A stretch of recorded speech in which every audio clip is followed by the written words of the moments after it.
ఆ రోజు కూడా చెప్పాను, ఈ సిద్ధాంతం శాశ్వతం కాదు, ఇది ఆచరణీయం కాదని చెప్పాను.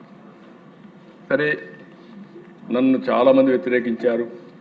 కడాన నా మీదనే దాడి చేసే పరిస్థితి కూడా నేను భయపడలేదు. కానీ ఈరోజు 30 సంవత్సరాల తర్వాత చూస్తే ఏదైతే నక్సలిజం ఉందో అది కనుమరుగయ్యే పరిస్థితి వచ్చింది. ఇంకొక పక్క ఫ్యాక్షనిజం నేను ఆ రోజు చూశాను. ఫ్యాక్షనిజం దిశ రాయలసీమ కుటుంబాలు నాశనం అయిపోయే పరిస్థితికి వచ్చాయి. ఇప్పుడు పవన్ కళ్యాణ్ గారు సినిమా వాళ్ళందరూ కూడా సినిమాలన్నీ కూడా రాయలసీమ ఫ్యాక్షనిజం పైన సినిమాలు తీసే పరిస్థితికి వచ్చారు. చిరంజీవి గారు, బాలకృష్ణ గారు అందరూ తీశారు. అలాంటి దానికి నేను ఒకటే ఆలోచించాను, 95-2004 ఎట్టి పరిస్థితుల్లో ఫ్యాక్షనిజం ఉండకూడదని డిసైడ్ చేసుకొని ముందు మా వాళ్ళకి చెప్పి ఫ్యాక్షనిజాన్ని పూర్తిగా రూపుమాపింది ఆ రోజు ఎన్డీఏ ప్రభుత్వం, తెలుగుదేశం ప్రభుత్వం అని చెప్పి కూడా నేను తెలియజేస్తాను. కమ్యూనల్ వైలెన్స్ దాన్ని కూడా రూపుమాపగలిగాం. అయితే అధ్యక్ష, రౌడీలు కూడా నేను ఒకసారి పెట్టాను. ప్రజలకు ఇబ్బంది కలిగించే రౌడీలే ఈ రాష్ట్రంలో ఉండకూడదని వాళ్ళని రాష్ట్ర బహిష్కరణ కూడా చేశాం. అలాంటి కఠినమైన చట్టాల ద్వారా, చర్యల ద్వారా మనం ముందుకు పోయాం. దానివల్లనే ప్రగతిని సాధించగలిగాం. ఈరోజు కొత్తది ఒకటి వచ్చింది. ఇదేంటో నాకు అర్థం కాలేగా రప్ప అధ్యక్ష, చూస్తే నాకు ఎంత బాధ కలుగుతుందంటే, ఒక రాజకీయ నాయకుడు ఎక్కడికన్నా పోతే నిన్న వరుసగా ఇదే పని, రప్ప నడుమ జగన్ ప్రొద్దుటూరు పర్యటన. పోయింది పెళ్ళికి, తప్పలేదు. అచ్చినాడు గారు చావుకైనా పెళ్ళికైనా ఒకటే మంత్రం. వెళ్ళాడు. వెళితే ఏంటి అధ్యక్ష ఇది,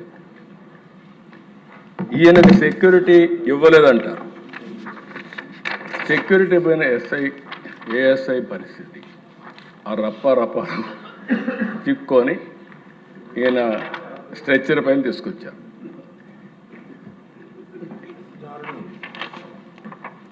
ఇమాజిన్. అంటే ఇక్కడ దేశం నాకు కనిపించేది ఏంటంటే, ఒక రాజకీయ నాయకుడు గంజాయి పైన మాట్లాడరు, డ్రగ్స్ పైన మాట్లాడరు, బ్లేడ్ బ్యాచ్ గురించి మాట్లాడరు, ఇలాంటి వాళ్ళ పక్కన పెట్టుకుంటారు. కడాన నేను నా రాజకీయ జీవితాలు ఎప్పుడు చూడలేదు దేశం. పొట్టేళ్లతో రక్తాభిషేకం చేస్తారు కటౌట్లకి. అంటే డైరెక్ట్గా ఇండైరెక్ట్గా హింసను ప్రోత్సహించడం ఒక రాజకీయ నాయకుడు చేయాల్సింది. నేను ఎప్పుడు నమ్మేది ఒకటే దేశం, ఒకే మాట చెప్తాను, ఇది కూడా దేశం, ఎవరైనా సరే పోస్ట్ మార్టానికి కారకులైన వారు తప్పకుండా పోస్ట్ మార్టానికే పోతారనేది నా ప్రగాఢమైన విశ్వాసం, ఈవెన్ టుడే. అయితే అధ్యక్ష, వీళ్ళు ఈరోజు మనం చూస్తూ ఉంటే విధ్వంస యాత్రలు, ఎక్కడో పంట ఉంటుంది రోడ్డు మీద వేసి తొక్కిస్తారు, రేట్లు రాలేదంటారు, టైర్ల కింద వీళ్ళ టైర్ల కిందనే మనుషులు దొక్కిచ్చేసి పక్కలాగేసి వెళ్ళిపోతారు, ఆ నింద ప్రభుత్వం పైన వేస్తారు. పరామర్శకు వెళ్తారు, వీళ్ళ పరామర్శలు ఎవరో చనిపోతే వాళ్ళని పరామర్శించరు. ఇది ఎక్కడ కొత్త సాంప్రదాయం అర్థం కాదు. బల ప్రదర్శన, పరామర్శ పెట్టినప్పుడు బల ప్రదర్శన పెట్టి ఈ యొక్క మోటార్ సైకిళ్ళు పెట్టి 5-6 కిలోమీటర్లు 10 కిలోమీటర్లు 6-7 గంటలు చేస్తారు. రోడ్డు అంతా కూడా అంబులెన్స్లు పోతే దారి ఇవ్వరు, ఎవరైనా హాస్పిటల్ పోవాలంటే పోయే పరిస్థితి లేదు. ఇది ఎక్కడ సాంప్రదాయం నాకైతే అర్థం కావడం లేదు అధ్యక్ష. ఇంకొక పక్కన మీకు వీళ్ళకి ఎప్పుడు కూడా ఆ రోజు అధికారంలో ఉంటే విధ్వంసం చేశారు, ఇప్పుడు అపోజిషన్లో ఉంటే ఎక్కడికక్కడ ఇష్టానుసారంగా మాట్లాడుతూ పెట్టుబడులు రాకుండా అడ్డుపడతారు. పెట్టుబడులు వస్తే మేము వస్తాం, మళ్ళీ మేమంతా రీఓపెన్ చేస్తాం, ఫస్ట్ ఆ కేసే పెడతామని పీపీపీని తీసుకుంటే వాళ్ళు రానియకుండా బెదిరిస్తారు. నేను ఎప్పుడు చూడలేదు దేశ ఇలాంటి కల్చర్. ఎప్పుడు కూడా నాకు సుదీర్ఘమైన రాజకీయ అనుభవం ఉంది, 45 ఏళ్ళు ఉంది. ఏ పార్టీ కూడా మారిగా బిహేవ్ చేయలేదు, ఆ విధంగా బిహేవ్ చేసే పరిస్థితికి వచ్చారు. ఇంకొక పక్కన అధ్యక్ష, ఎవడు చేయలేదు, సాహసం చేయలేదు.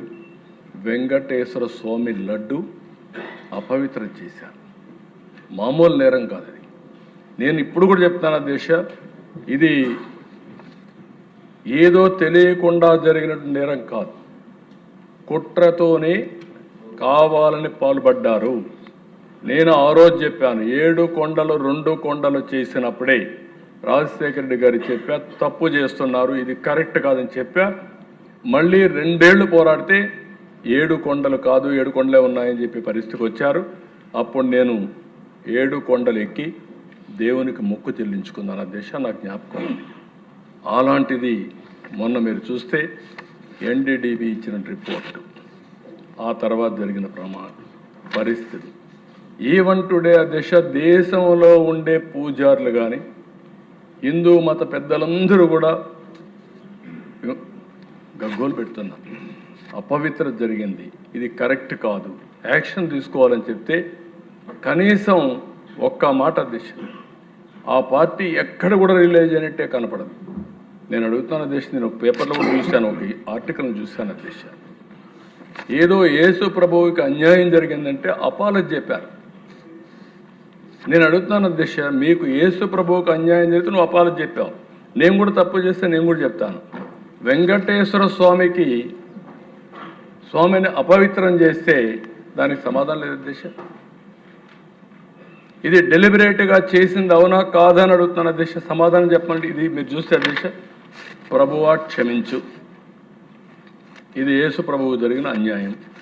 ఎవరు సాక్షి పేపరు, ఎవరిచ్చింది? వైఎస్ జగన్. ఓకే, నువ్వు అక్కడొస్తే నువ్వు చేసిన వ్యక్తివి. ఇక్కడ వెంకటేశ్వర స్వామి నైవేద్యం ఇచ్చే నెయ్యిలో కల్తీ చేసి కనీసం రిపెంటెన్స్ లేదా? మీకు నమ్మకం లేకపోతే పోవద్దండి. నేను ఆ మాట చెప్పాను, నమ్మకం ఉండేవాళ్లే వెళ్తారు. నాకు నమ్మకం లేకపోతే నేను చర్చకి పోవాల్సిన పని లేదు. కానీ మత సామరస్యాన్ని గౌరవించినప్పుడు పోతాం. అక్కడుండే మత పెద్దలు చెప్పినట్టు నేను వ్యవహరించాలి, వాళ్ళ సాంప్రదాయాలను గౌరవించాలి. అదే నిజమైన ప్రజాస్వామ్యం. దీన్ని ఉల్లంఘించే పరిస్థితికి వచ్చారు. ఇది కరెక్ట్ పద్ధతి కాదని మరొకసారి తెలియజేస్తున్నా. దాని మీద కౌన్సిల్లో కూడా నిన్నటి వరకు ఇది చర్చ. అంటే కుట్ర కొనసాగుతూనే ఉంది. ముందు చేసింది అపవిత్రం డెలిబరేట్గా, ఇప్పుడు చేసేది కంటిన్యూషన్. అంటే మొత్తం ఈ మారిగా మాట్లాడితే రాబోయే రోజుల్లో వెంకటేశ్వర స్వామి పవిత్రత తగ్గిస్తాం, ప్రభావం తగ్గుతుంది అనుకుంటున్నారు. కానీ ఇటీవల కాలం నేను చూశాను అధ్యక్ష, ఆంధ్రప్రదేశ్లో దేవాలయాలకి ఒక 50% 75% పెరిగారు. అన్ని టెంపుల్స్కి ఎక్కువ వచ్చే పరిస్థితికి వచ్చారు. ఎవ్వరు ఏమీ చేయలేరు. ఇలాంటి అపవిత్రం చేయాలనుకుంటే వాళ్ళనే ప్రజలు చూసుకుంటారని చెప్పి కూడా నేను మీకు తెలియజేసుకుంటూ, ఇలాంటి వాళ్ళని నేను ఒకటే కోరుతున్నాను అధ్యక్ష, మనందరం కూడా ఆలోచించాల్సిన అవసరం ఉంది. నేను ప్రజలందరూ కూడా విజ్ఞప్తి చేస్తున్నా, రాజకీయాల్లో కొన్ని విలువలు ఉండాలి. నేను ఆ విలువలను కాపాడడంలోనే మనం ముందుకు పోవాల్సిన అవసరం ఉంది. ఈ విషయం ఒక పక్క ఉంటే అధ్యక్ష, మనకు సవాళ్ళు ఎట్లుంటాయంటే కొన్ని మనకు తెలిసి వస్తాయి, మనం చేసుకుంటూ వస్తాయి. కొన్ని ఎక్స్టర్నల్ ఫ్యాక్టర్స్ కూడా ఉంటాయి. ఈరోజు మీరు ఒకసారి చూస్తే జియో పొలిటికల్ సిచ్యువేషన్, మనం బడ్జెట్లు అన్నీ తయారు చేసుకున్నాం. ఎక్కడో యుద్ధాలు జరుగుతూ ఉంటే దాని ప్రభావం మన పైన కూడా పడతా ఉంది. ఈరోజు రైతులు ఉన్నారు అధ్యక్ష, నేను ఒక ఆశ పెట్టుకున్నాను, మళ్ళీ ఒక 30,000 కోట్లు, ఇంకో పక్క ఆక్వాకల్చర్, వాణిజ్య పంటలు, ఎక్స్పోర్ట్స్, ఇవన్నీ మనం ఆశ పెట్టుకొని ముందుకు పోయే సమయంలో అక్కడ జరిగే యుద్ధాల వల్ల లాజిస్టిక్స్ అన్నీ కూడా డిజరప్ట్ అయ్యి వాళ్ళ పరిస్థితులు మన మార్కెట్ పైన పడే పరిస్థితి వస్తున్నాయి. ఈరోజు కొన్ని పంటలు అయితే నేను చూస్తే అరటి ధర తగ్గింది, ఎక్స్పోర్ట్స్ పడిపోయే పరిస్థితికి వచ్చాయి. ఇది ఇంకా కొన్ని రోజులు ఆయిల్ పైన ఉంటాయి. నేను ఒకటే అందరినీ కోరుతున్నా, ఈరోజు భారతదేశం కేంద్రంలో నరేంద్ర మోడీ గారు సమర్థవంతంగా ఆలోచించి దేశ భవిష్యత్తుని ఏ విధంగా కాపాడాలని ఆలోచిస్తున్నారు. అదే సమయంలో మనలో కూడా ఒక పట్టుదల రావాలి. పట్టుదల వచ్చి ఏ విధంగా ముందుకు పోవాలి, మనం చేసే పనులన్నీ కూడా ఇలాంటి సమయంలో ఇంకా సమర్థవంతంగా పనిచేసి ఎక్కడన్నా బయట నుంచి వచ్చే నష్టాన్ని మనం నివారించుకునే ప్రయత్నం కూడా చేయాల్సిన అవసరం ఉందని చెప్పి కూడా నేను మీకు తెలియజేసుకుంటున్నా. ఇది ఒక ఇష్యూ అయితే అధ్యక్ష, ఇక్కడుండే ఎమ్మెల్యేస్ అందరినీ ఒకటే కోరుతున్నా. ఈరోజు చట్టసభలో ఉన్నాం, మనకు అరుదైన అవకాశం. ఈ విషయం ప్రతి ఒక్కరూ గుర్తుపెట్టుకోవాల్సిన అవసరం ఉంది. ప్రజలు ఆశీర్వదించారు, పార్టీలు మద్దతు ఇచ్చాయి. ఈరోజు మనందరం ఎమ్మెల్యేలు అయ్యాం. కానీ రాష్ట్రం మనందరి దగ్గర నుంచి ఒకటే ఎక్స్పెక్ట్ చేస్తూ ఉంది. కఠోరమైన నిబద్ధతతో మనం ముందుకు పోతేనే మంచికి చెడుకి వ్యత్యాసాన్ని మనం చూపలేం. ఈరోజు ప్రజలు ఇచ్చిన అవకాశాన్ని మనం అమ్ము చేసుకోవడం కూడా కరెక్ట్ కాదు. నేను, పవన్ కళ్యాణ్ గారు, బీజేపీ నాయకులు కొంతమంది క్రమశిక్షణతో ఉంటేనే చాలదు. ప్రతి ఒక్క ఎమ్మెల్యే కానీ, అటు అధికార యంత్రాంగం కానీ, కింద నుండే వాళ్ళందరూ కూడా ఒక పద్ధతి ప్రకారం ఉంటేనే ఇది సాధ్యం అవుతుంది. నేను ఒకటే మిమ్మల్ని అందరినీ నిన్నామన్నా కూడా నేను సమీక్షలు కూడా చేసినప్పుడు చెప్తున్నా, సమస్యలు పరిష్కారం చేస్తూ ముందుకు పోతున్నాం. ఫైనల్గా నేను ఒకటే మిమ్మల్ని కోరేది, ఒక క్రూషియల్ సమయంలో మనం ఇక్కడ ఉన్నాం. ఏదో ఎమోషన్గా డిస్టర్బ్ అవ్వడం, లేకుంటే కొన్ని సమస్యలు క్రియేట్ చేయడం కరెక్ట్ కాదు. ఏ వ్యక్తి కూడా ఇక్కడుండే ఎమ్మెల్యేస్లో కానీ, మంత్రుల్లో కానీ, అందరిలో కానీ మనం ఓన్గా మనం గెలిచి ఇక్కడ రాలేదు. మేము ఒక నమ్మకం కలిగించడానికి నేను, పవన్ కళ్యాణ్ గారు చాలాసార్లు ఆలోచించాం. బీజేపీ అమిత్ షా గారితో మాట్లాడాం. అందరం కలిసి ఒక నిర్ణయం తీసుకున్నాం. ఆ నిర్ణయం తీసుకున్నప్పుడు ఇక్కడుండే ఎమ్మెల్యేస్ అందరినీ కోరుతున్నా, ఏ పార్టీ ఎమ్మెల్యే అయినా సరే, ఎన్డీఏలో ఉండే ఎమ్మెల్యేస్, మీ వల్ల మీరు నమ్ముకున్న పార్టీకి చెడ్డ పేరు రాకూడదు. వ్యక్తిగత ఎమోషన్లకి లేకుంటే వ్యక్తిగత ప్రవర్తన, పార్టీ ఇమేజ్ దెబ్బతినకుండా చూసుకోవాల్సిన బాధ్యత మనందరిపైన ఉంది. ఇది ఒక క్రూషియల్ టైం. మళ్ళీ చెప్తాను, నేను చాలా సమయాలు చూశాను. విభజన, 1924 విధ్వంసం, ఇప్పుడు మళ్ళా వచ్చాం 20 నెలలు. ఎక్స్టర్నల్గా చూస్తే ఏమవుతుందో అనిశ్చిత పరిస్థితి. ఇంటర్నల్గా మనం కూడా తప్పులు చేస్తే దీనివల్ల ఇంకా ఇబ్బందులు పెరిగే పరిస్థితి వస్తుంది. దయచేసి మీరు అందరూ గుర్తుపెట్టుకోవాల్సిన అవసరం ఉంది. 3 పార్టీలు మేము ఎప్పుడప్పుడు మాట్లాడుకుంటాం.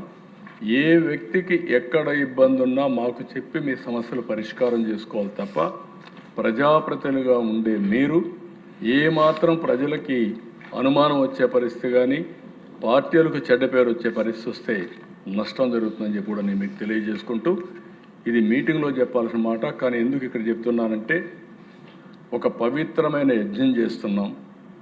ఏ వ్యక్తి వల్ల అభివృద్ధి ఆగిపోకూడదు, ప్రజల్లో అపనమ్మకం రాకూడదు. నిరంతరం ఎన్డీఏ కంటిన్యూ అయితేనే ఈ రాష్ట్రానికి భవిష్యత్తు ఉంటుందని మరొకసారి మీ అందరికీ తెలియజేస్తున్నాను.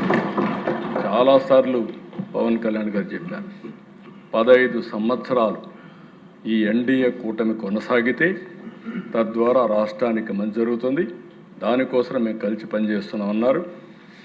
ఈరోజు గుజరాత్లో అధ్యక్ష 25 సంవత్సరాలుగా ఒకే పార్టీ అధికారంలో ఉంది, బీజేపీ అధికారంలో ఉంది. కేంద్రంలో నరేంద్ర మోడీ గారు 3వసారి అయ్యారు. నాకు ఏమాత్రం అనుమానం లేదు, 4వసారి కూడా ప్రధానమంత్రిగా నరేంద్ర మోడీ గారు ఉంటారు. ఎన్డీఏ వస్తుంది. ఇక్కడ కూడా మనందరికీ ఒక అజెండా ఉంది. మళ్ళీ 2029 ఎన్డీఏ గెలవాలి. అదే సమయంలో మనందరికీ ఒక అజెండా ఉంది, 2047 స్వర్ణాంధ్రప్రదేశ్. స్వర్ణాంధ్రప్రదేశ్లో మనం అనుకున్న లక్ష్యాలు సాధించడానికి ప్రపంచంలోనే అత్యంత శక్తివంతమైన జాతిగా తెలుగు జాతి తయారు కావాలంటే మనలో కూడా ఒక నిబద్ధత ఉంటేనే సాధ్యం, నిరంతరం శ్రమ చేస్తేనే సాధ్యం. ఒక నాలెడ్జ్ ఎకానమీని అందిపుచ్చుకుంటూనే మనలో కూడా క్యారెక్టర్ ఉంటే తప్ప ఇది సాధ్యం కాదు. దానికి పూర్తిగా నేను చాలా కంట్రీస్ చూశాను. వాళ్ళు ఎంత డిటర్మినేషన్ అంటే అధ్యక్ష, ఆ డిటర్మినేషన్తో ముందుకు పోగలిగారు. ఇప్పుడు భారతదేశం కూడా మనం ముందుకు పోవాల్సిన అవసరం ఉంది. ఇవన్నీ నేను ఫారిన్ అఫైర్స్ అవన్నీ ఇక్కడ మాట్లాడను, అనవసరం అయింది. కానీ మనం గుర్తుపెట్టుకోవాల్సింది మన బాధ్యతను మరిచిపోకుండా అందరం కలిసి సమిష్టిగా ముందుకు పోదాం. 20 నెలల్లో అనుకున్న దానికంటే కొంత మెరుగైనటువంటి ప్రోగ్రెస్ సాధించాం. రాబోయే ఇప్పుడే పవన్ కళ్యాణ్ గారు చెప్పి 30 ఏళ్ళు సరిపడా విధ్వంసం జరిగింది. ఆ విధ్వంసం నుంచి బయట రాగలిగామంటే, కనీసం ఊపిరి పీల్చుకోగలిగామంటే అది మనం చూపించిన చొరవ, కేంద్రం ఇచ్చిన సహకారం అని చెప్పి మరొకసారి తెలియజేసుకుంటూ, మరొకసారి ఇక్కడ ఉండే ఎమ్మెల్యేస్ అందరం ఇదే దీక్షతో ముందుకు పోవాలని మరొకసారి కోరుకుంటూ, మీ నియోజకవర్గాల్లో ప్రభుత్వం చేసే అన్ని కార్యక్రమాలని ప్రజలకు చేరువయ్యే విధంగా